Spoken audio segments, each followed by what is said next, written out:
Hey, I'd like to welcome you to another episode of Mission Matters.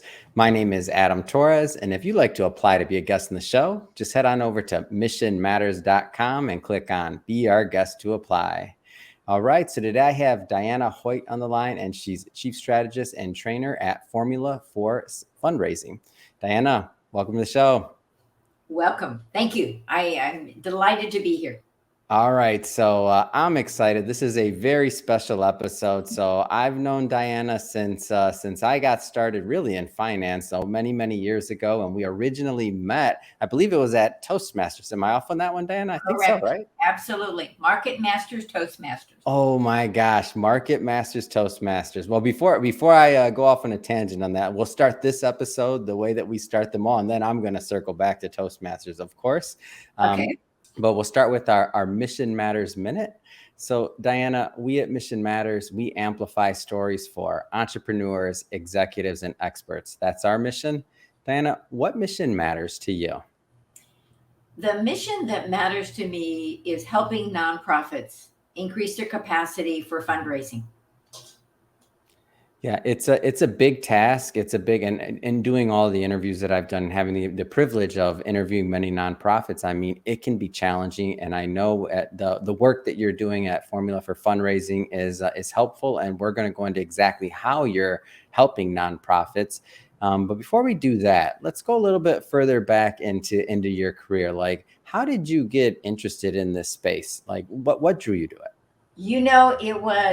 I kind of fell into it. It was accidental, which happens to a lot of people. I mean, nobody becomes, well, today they do. There's actually degrees in nonprofit work. But I was asked to attend a meeting. I'd get trained. I'd make a few phone calls and raise money. I said, okay, I can do that. And it was just a very few short years later, I became the chief fundraiser for that organization and raised $1 million that year. And what I learned is that it's not just about asking the money for the money. It's about building the relationship and helping people support something they really believe in. Yeah. And it's really a higher calling to bring people to something that's important. And I love it. So I want to stick, a little bit earlier in the career for a moment longer. So you're at this point, you're working for another company, I believe, and you're obviously doing wonderful. Like I know people watch this, like, okay, how do we get Diana to work for us? Well, she consults now other things. Like we'll talk about that, but. Like, what did that, at some point you decided to start a business? At some point you decided to kind of cross over to be an entrepreneur and to start, and to launch a company. Like how did that decision take place? I worked for 5 nonprofit organizations in the greater Phoenix area. What I learned is that I enjoyed building the fundraising program. And once it was built and everything was up and running, I got bored. And I didn't know that about me. That was not something I understood about me until I had done it a few times. Yeah. And one of the things that I really saw that was important was their management of information, fundraising information. And so I, who had never started a business, who had never been in the software industry, started a software company. And actually designed fundraising software. And this was, wait, for context though, I want to stick at that point for a moment. This isn't like the other day when you are like last year or a couple of years ago, when now you can outsource, you can do other things. Like your company's been in existence for a while. Like that must have been challenging to not have at that time period experience in that field, and then decided, like, I can't even imagine how you were managing that. Well, let's put it this way. My kids, who were at that time were in high school, college ages, said, "Mom, you don't even know how to turn on a computer." So if that gives you some idea of the baseline that we were working with. Yeah. And, I knew what the software needed to do. I could hire somebody to help develop it. I just had to write the schematics, the flow of what that software needed to do. And I could do that. My background, I was a high school mathematics teacher. I actually took a Fortran program in college. So it's not like I didn't know anything. Yeah. Um, You might not have been able to turn on the computer, but you knew how to write a program. right. And, you know, I can turn on a computer now, so it's okay. So there's a lot of people right now, Diana, that are maybe in this realm of maybe accidental entrepreneur, or they're, you know, displaced. Lots going on in the world right now. For context, we're recording this in 2022 for everyone. So, you know, some people have lost their jobs, some people are transitioning to other things, and some are considering that entrepreneurial route. Like maybe they have some of the thought process that you did, or maybe they're thinking like it's time for them to maybe take a little bit of charge in what they want to do. What would you tell to that new group of entrepreneurs that are maybe considering leaving the corporate space and going out on their own? You know, it's one of those things. I'm not going to tell you it was easy. It was one of the hardest things I ever did. You know, I made it through the recession. I mean, at that point, I think I had ran up every credit card to the max. I was making payroll off a credit card. Wow. Okay. So unless you have a really strong backbone and are secure in who you are personally, don't do it. Yeah. I mean, you just have to just slog through the good times and the bad times. And, you know, and I was blessed working with some wonderful people and working with nonprofits that talk about mission matters. Yeah. Their mission mattered so much that sometimes their stories would bring me to tears. And, you know, if I could help them, wow. I mean, I couldn't do anything more. So, yeah, you really, I would tell anyone who wants to be an entrepreneur, you better have a backbone of steel and be semi-crazy. Oh my gosh, I cannot believe you said that. Well, I can believe it, and I'll tell you why. I'm keeping a mental kind of rolling toll in my head. So, I mean, I've done thousands of interviews, thousands of entrepreneurs, literally going on 5,000, maybe over now, and probably 80% of them that have been doing it for a while say, "Don't do it, or you have to be crazy." Or pain. Pain is also another word that's used frequently.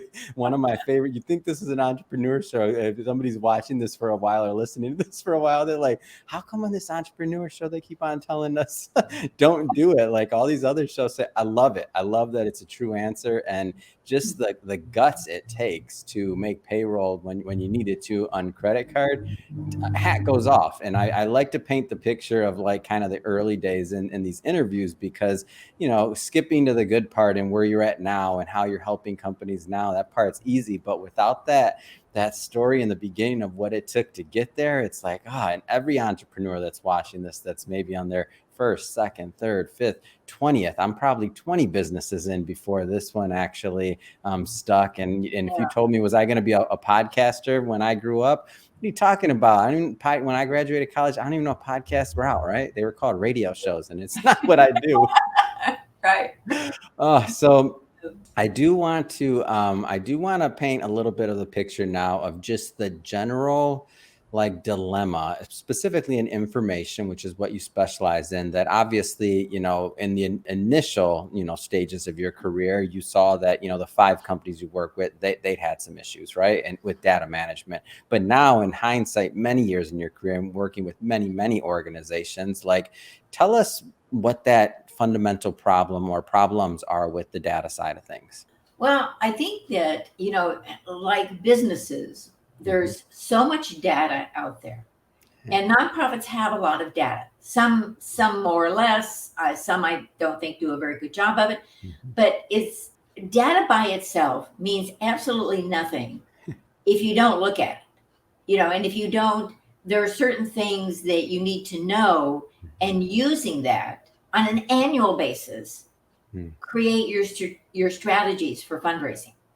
And a lot of times, the strategies have absolutely nothing to do with the data. Wow. And consequently, it makes it very difficult. Can you give an example of that? Just a small one, just to kind of clarify, because I'm trying to imagine it.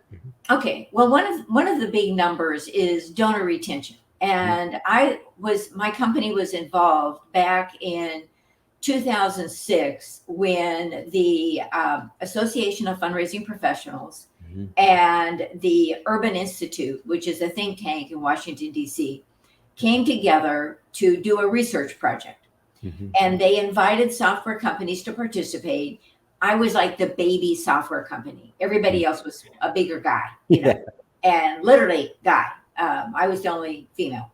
And what we did is we created this means in our software that we could grab data with a nonprofit's permission, and it would go to the Urban Institute and they would run these reports. And at that time, donor retention in the United States was running about 60%, which, by the way, if you were running a business and you only had 60% donor retention or customer retention, you wouldn't be doing very well, right? Okay.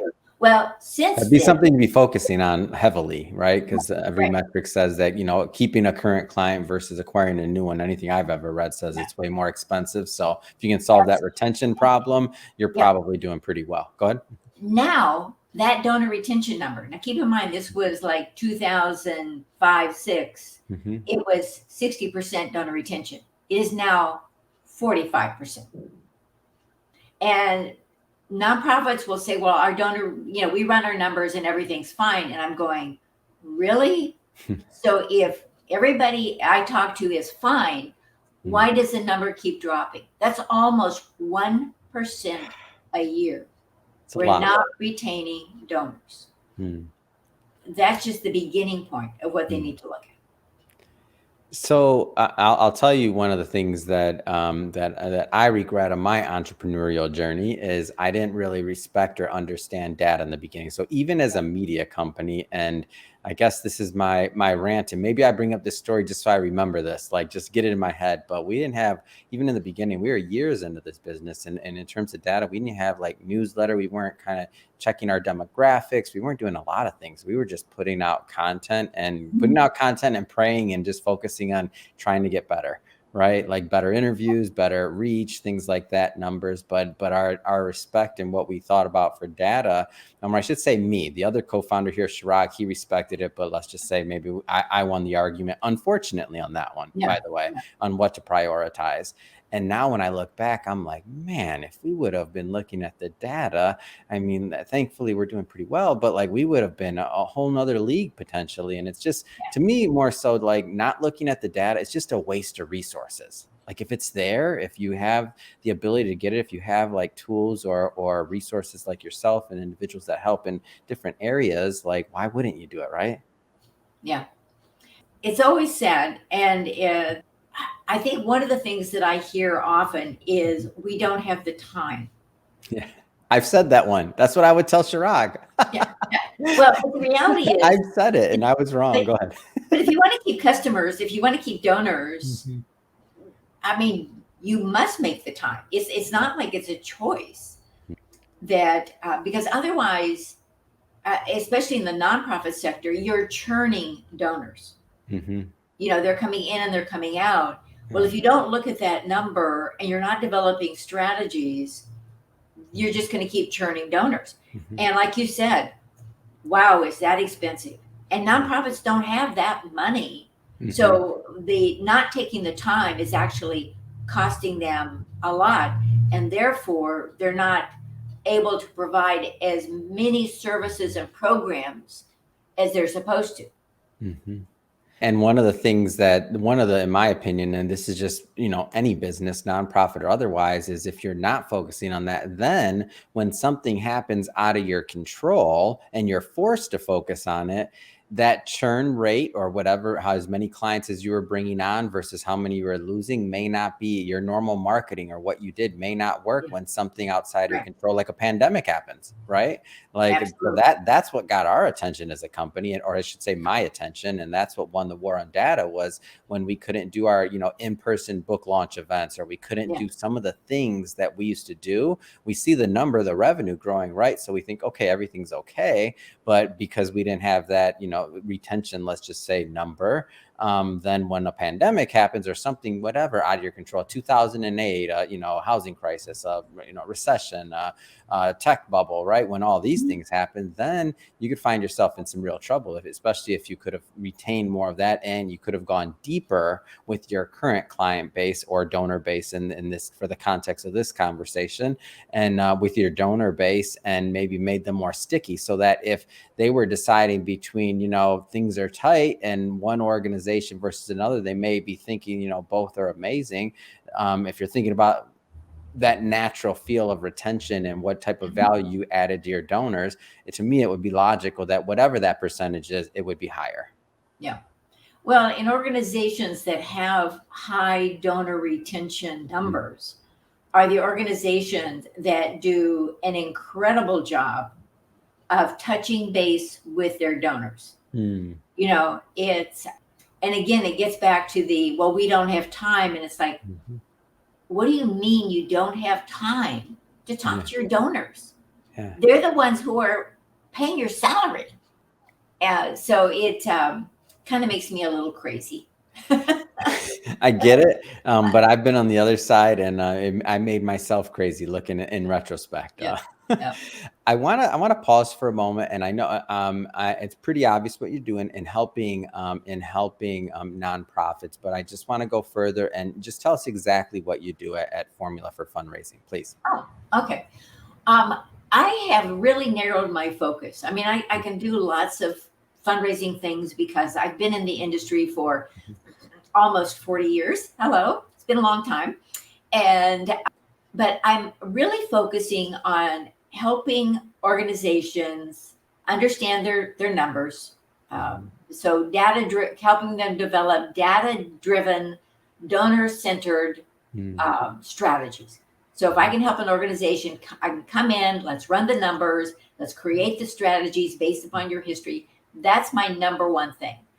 I also like to help organizations either review or write their case for support. And their case is their why. Why should anybody give them a nickel and support their cause? Okay. So that document is extremely important. And I also like to just work with just general annual fundraising. I do that a lot because a lot of folks don't really understand what their annual fund is or what that means. And so it's kind of fun to teach it as well as help people. And the last thing I do, mainly because I did it for 22 years, is I help organizations find a CRM, a donor management system that will fit their needs, not somebody else's needs, but their needs specifically. So I work with them to help really define what that means, what they're looking to do, and to also help them look out 5-10 years, because you don't want to be switching software every few years. So what products, and there's a lot of products out there, but what really meets their needs? Oh, when you said CRM, the first thing I thought about is how wonderful as a company we felt when we moved from our Excel spreadsheets or Google Sheets, whatever we were using, to CRM. Like, it was like I don't know, the light was like, we all of a sudden we have access to all this data, and now we can actually do something and make use of it, and we can reach out to individuals, and we're not thumbing through countless spreadsheets. And then exactly what you said, I wish we had worked with somebody on picking the right CRM, because we went through probably 3 before we landed on one within maybe 3 years. So exactly what you said. So for those that claim they don't have time, you have time, and it costs more, and it takes way more time to get it wrong multiple times than just doing it right the first time. It's also extremely expensive. Oh yeah. That's what I said. It costs more and it takes the time. You would like the fact I have a sign up on the wall of my desk that says, "Friends don't let friends fundraise with Excel." Oh, that's good. I should ask, what type of nonprofits do you work with, by the way? Is this only for like large nonprofits, like middle market, smaller? Like what's kind of the mix there on individuals that maybe get the most value out of working with you and your team? Okay. My sweet spot is small to medium sized. because I feel like if I can help push them into that next level of fundraising, um, and they often don't have the staff, they don't have the background, they can't afford somebody with my knowledge to have on staff. So I can come in as a consultant and help them, get them trained so they can move forward, and then I'm out the door.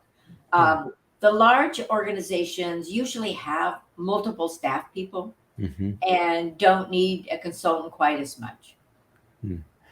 What are the your strategies? Are they applicable for both the small and middle? Because I feel like a lot of times, and if a company is smaller, they think, or a nonprofit in this case is smaller, they think, we've been thinking about a CRM. We're not even just to pick on the CRM. It could be anything. Like, we've been thinking about that, but we're just not there yet. We're not there yet. And that whole phrase, "we're not there yet," I feel like it costs so many people time and resources. So are your strategies applicable for everyone? Yes. Yeah. It's some things are very simple, but there's a series of data analytics I like to go through so they can really see, okay, this is what we've done. Yeah. This is where we are right now. If we want to get from here to there, what are we going to have to do? Well, that doesn't change for any organization. It's like, what do you have and where do you want to be and what do you have to do to get there? So, I don't see, even if you were a major university, you still have to look at it the same way. I just don't want to work with a major university. I'd rather work with a small, social service agency that I can make a difference. Yeah. So you mentioned, donor retention. Can you give us maybe another, whether it's a data point or something else, just to kind of build out like what that looks like and what people may be missing? One of the things that, a couple things. One is that statistically, if you made a gift last year to a nonprofit, there is there's about a 25% chance, 25% that you will make a second gift to that organization. Wow. Right. Not good. And there are reasons for it. I'll give a personal example. A few weeks ago, I made a donation. It wasn't a small donation, but it wasn't huge, to a nonprofit 3-4 weeks ago. I have yet to receive a thank you. Wow. Okay. Will I give to that nonprofit again? No. And that's what happens. There is a lack of gratitude. It could have been a postcard. They could have done anything, but they did nothing. And donors are frustrated. At least I gave you money. At least thank me. It doesn't need fancy thank you, but write it on a postcard. But do something. And so that's not happening.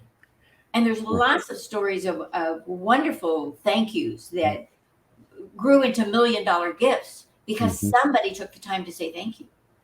And for those nonprofits, and this happens whether it's nonprofits or otherwise, business owners, there's a lot in, or I should say, businesses that are not nonprofits. There's a lot to take away from this. Like, there's some lessons there. Like, are we thanking our clients? Are we thanking our customers? Right? I know when I started in my career, I would, I was an avid thank you note writer. Now we send emails and things like that. And there's resources, there's ways to do this. But if the barrier of entry to possibly increase, in this case, that percentage for a second donation from 25% to 25.5, I don't know, 26, whatever the number is, like, to thank somebody, you think you'd want to take it, right? Right.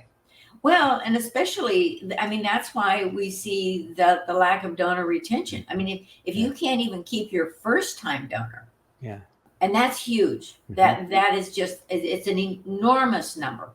That if nonprofits did nothing else, one of the things we always recommend is, if you receive a check in the mail as a nonprofit, pick up the phone and call them. Okay. If you receive a check or a donation online, immediately send out an email thanking them. But, and here's the big but, this is just drives me crazy. All those emails that come off, online donations, those are automated. Hello, there was nothing personal. Yeah. Nothing, zero. Yeah. So take the time, because when they filled out that form online, they gave you an address. Take the time now to write a separate thank you. I realize the cost of postage is crazy, but the reality is so few donors receive letters thanking them that are signed by a human being. Yeah. With a little PS, wow, we really appreciated your gift. I think nonprofits would be amazed at the impact. That is such a great tip. And you are giving so many lessons here. Like, I don't even know if you understand how you're just dripping in knowledge on this. So the obvious to me is, if somebody sent in a paper check, they would probably prefer a phone call over an email, because they're still using checks, right? If somebody is, or they like checks, so maybe they want that more personal feel. If they're sending it online, then they're probably checking their email all the time as well. But it's still like, you get a postcard or something else, like that's nuanced, but there's a lot to what you just said. Like, that's experience right there. There is a charity that my husband and I give to. I hate to call it a charity. It's a philanthropic organization that we've been giving to now for years. At one point, I made a really small gift. I think it was $25. It was, not a big gift. And I received a lovely thank you letter, hand signed. Then I received a postcard from one of their board members thanking me for my gift. And then I received a handwritten postcard from the president of the organization. Wow. Thanking me for my gift. When I got that third one, I said, well, that just sealed the deal. We are now lifetime donors. Oh, that's a process. I swear that's a process. And I think you just changed some of the processes here at Mission Matters. I guarantee it, Diana, like you did. I learn, and one of my favorite parts about hosting this show is that I get to learn from entrepreneurs from all walks of life. And everybody, there's always a tip or something else I feel that individuals that they listen to these episodes, like they get, that can help them improve in maybe their personal life or professional life, as an entrepreneur or as an executive or otherwise. So, man, the knowledge today. I want to, we're going to jump around a little bit here, Diana. I want to talk about the two books that you have out. I understand you have a recent release. Do you have one there that you can hold up? Maybe, can you hold them up? Of course. This is all right. Oh, so exciting. I'd hold them up. I have them right in front of me, but the green screen will be off. But yeah, but no, this is my first one, which is how I ended up naming the company.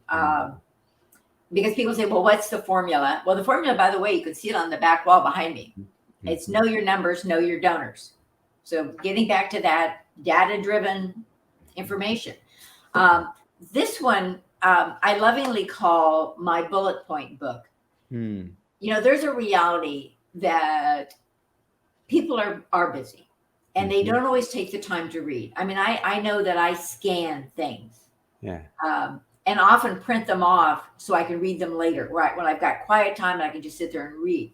And so I did. The chapters are very short. They're to the point. Because I wanted people in the fundraising field, whether they were staff or volunteers, to be able to read something and have an answer and be able to go do it. So it's the bullet points of what you really need to do, which is why the 24 rules for raising even more money.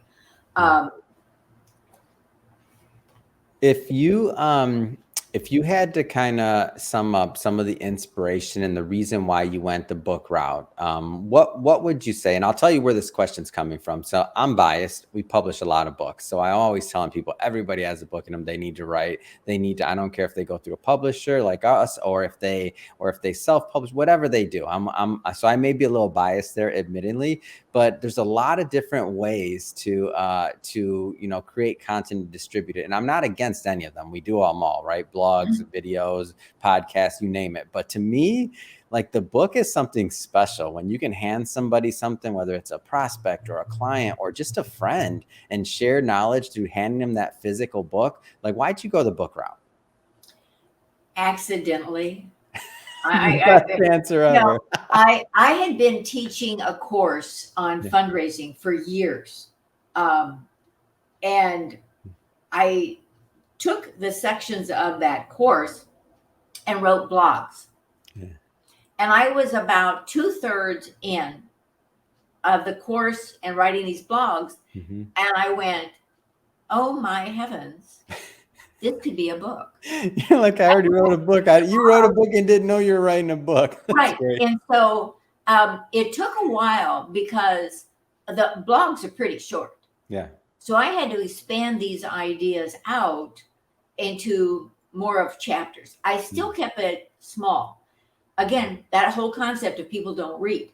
And so that I did that one.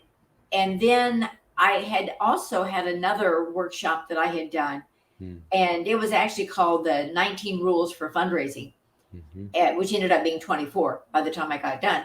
And I just felt that if I could, I loved my first book, but I thought I need something that's going to be more just boom, boom, boom. Because even when I teach webinars, and that's why I usually get pretty good marks when I teach a webinar, is I give people solutions that they can do. They can go back to their office, or if they're already in their office, and they can do it. And they can often do them within minutes, not days.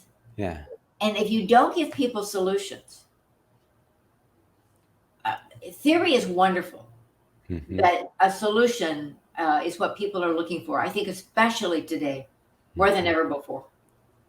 Yeah. And so now that you've published and you've gotten the work out, like how do you feel? Like, how's the book been received up to now? So far, in a very positive manner. I've had a couple of groups who've actually bought. I had one lady who bought 40 books. Yeah. She wanted all of her staff to have it. She wanted all of her board of directors to have it. She wanted a lot of her major donors to have the book. And I just had another lady who's ordered 25 books. She has a group of nonprofits she works with, and she wants them all to have the book. So, that to me is fun, because it's getting that information out to help them increase their capacity. What would you tell those that are out there that are, because this is what I find many times, there's individuals like yourself that are, really experienced. They have a lot to offer. They are offering a lot to their clients and otherwise.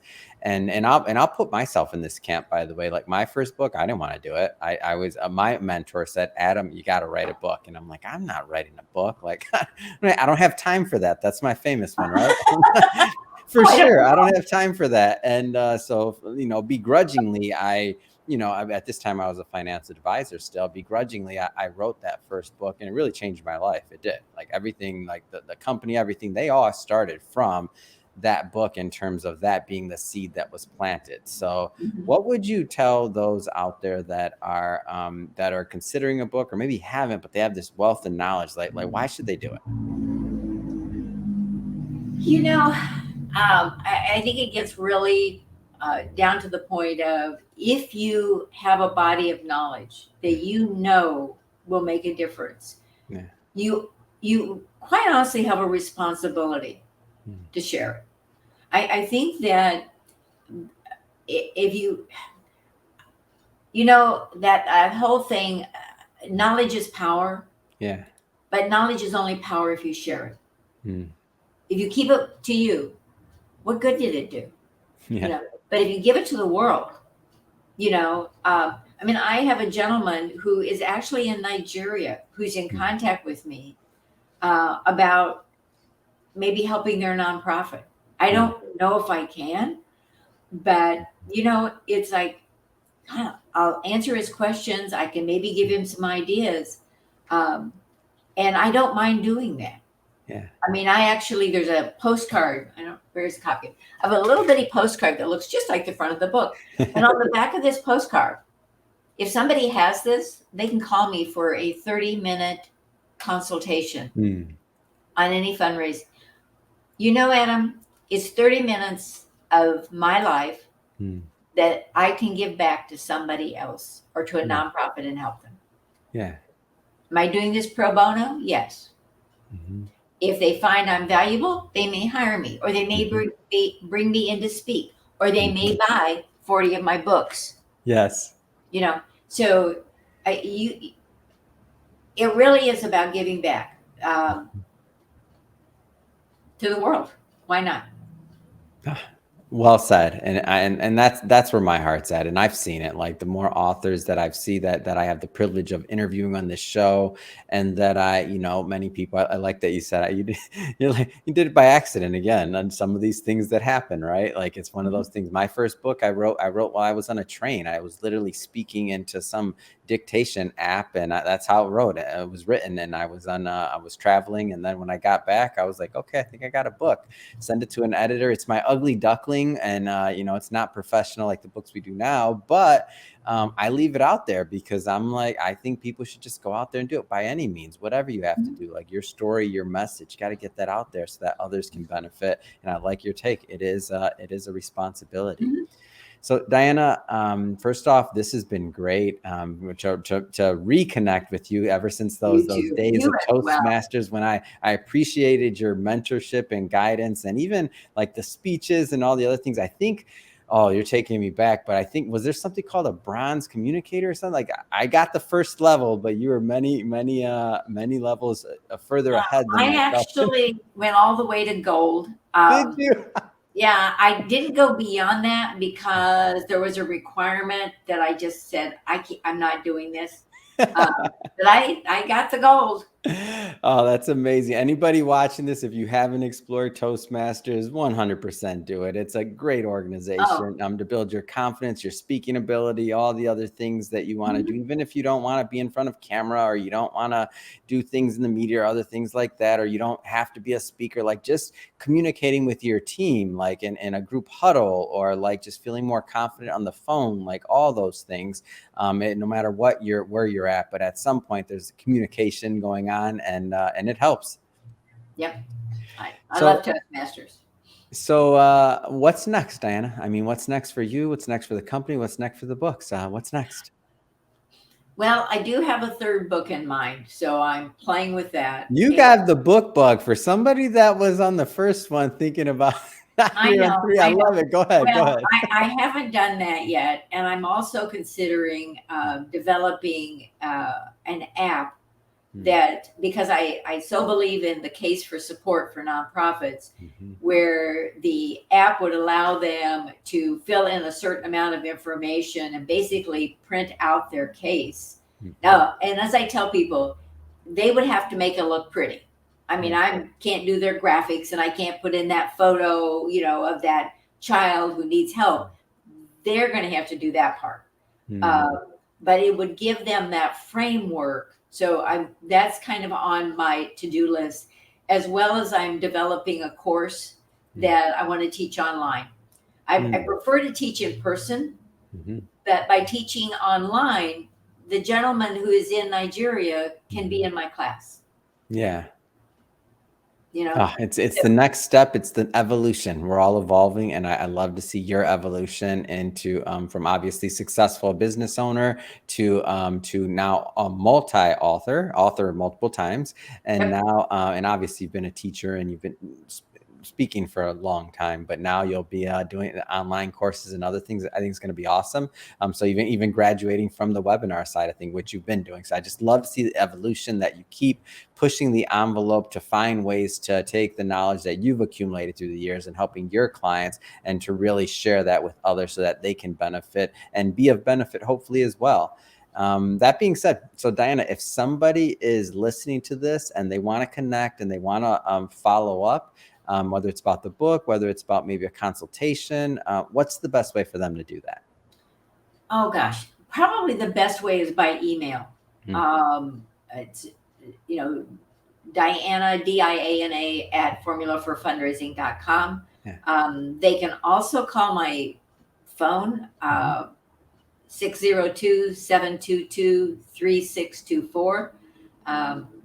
Please no crank calls, but No, we got a good audience. Don't worry. And well, I love to help nonprofits, and sometimes somebody just needs a simple answer. And if I can do that, I would love to. Fantastic. And to our audience, we'll put some information in the show notes so that you can connect with Diana as well. And speaking of the audience, if this is your first time with Mission Matters or engaging with our platform, we're all about bringing on entrepreneurs, executives, and experts, and having them share their vision, their mission, why they do what they do, how they're doing it, what knowledge do they have that we can all benefit from and learn and grow together. If that's the type of content that you find interesting or exciting or of benefit or value, then we encourage you, hit that subscribe button, because we have many more mission-based individuals coming up on the line, and we don't want you to miss a thing. And Diana, it's been so much fun reconnecting with you and having you on the show. Thanks again for coming on. Thank you. Pleasure to be here.